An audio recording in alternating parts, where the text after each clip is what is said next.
Last summer I dusted off a very old Phenom X3 machine. Using the parts I will build something for my daddy. For the 15 years old hardware it would just be wrong to use some fancy case, so I will use the cheapest one I could find. An Akyga AK995BK.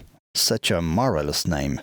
Anyway, despite the fact that it's around 20 bucks or something like that, it looks quite decent. It came in beautiful black and it doesn't seem to have rough edges. It has a side mount vent that makes some sense, because this way the spinner cools the motherboard and the exhaust works exactly the same as in the case of a front vented system. It's all about airflow after all.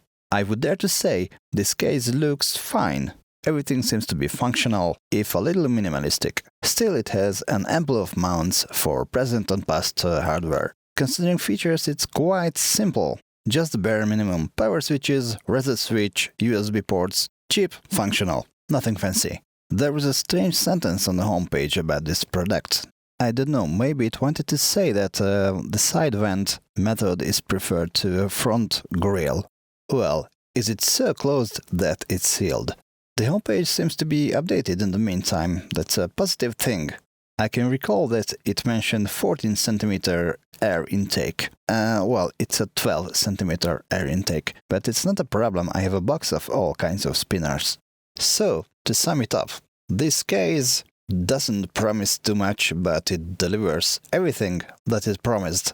For around the price of an IKEA plastic box, it provides a much better frame for a computer. It provides a lot of functional mounts. The airflow is not exceptional, but absolutely makes sense, and some neat cable management is absolutely possible, even if I admit that I didn't do it. About the downsides, of course you are getting what you have paid for. A functioning frame from the cheapest materials used sparingly. As a side effect, you can hear every noise inside amplified. This is a very loud case. But you can spend the money spared on earplugs anytime. So, okay, I shut up and build.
Well, my next investment will be definitely some spare batteries.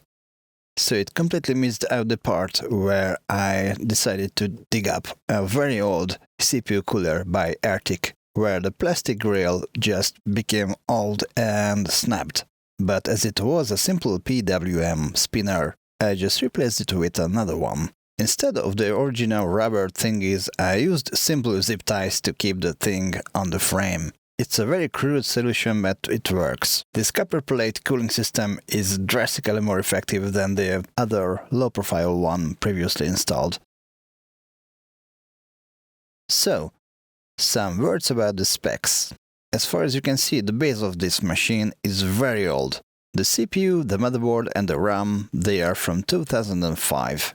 Even if the Phenom X3 is a triple-core CPU, it is very easy to clip these days. The rest of the hardware can be considered as some sort of 2014-ish facelift. The GPU was an entry-level card even back in time. The power supply is just 400 watts, but it's more than enough for this build.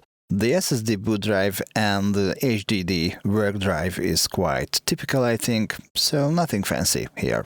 So in 2021, such an old modest system, is it good for anything? Well, according to my dad, it is. It became his daily drive. It could easily do anything home office he threw at it. You know, the usual administration, correspondence, emails, Facebook, things like that. And this machine is surprisingly snappy, despite the fact it's a very old one. Well, I don't really know if online poker can be considered to be an esport. Maybe not. But if it is, then my dad is the oldest esports guy I have ever known. He's been playing online poker games since the very early 2000s. I don't know too much about this game, but as far as I know, he's absolutely killing it. He has 2 or 3 decks open at the same time, and he plays them simultaneously. Well, I'm sure that playing poker is not the most demanding task for the machine. Anyway, this Phenom X3 is absolutely capable of keeping, 3 different poker games open at the same time, without freezing out, losing connection, and problems. Also, it is easy peasy to watch 1080p videos with this machine, just like on YouTube, Netflix, and things like that. So that would be the end of this story, but as I'm a gamer, I was curious about the performance of this machine. Well, it not set records, for sure, but I think it performed remarkably well. So, all of the games on this list are absolutely playable. Okay, these are not the newest games, and settings are not maxed out at all, but it is what it is, a 15-year-old machine with a low-tier graphics card. And of course there were games that didn't work well or didn't start at all. But all of them a couple of generations newer than the actual hardware. Honestly, I suspected something much worse. So, as for a final thought, maybe it makes some sense to dig up some old machine and slap in an entry-level GPU. There are a lot of games that just run fine. And you can play poker. Just be careful with my dad. Even if he plays for fun these days, he's still a card shark.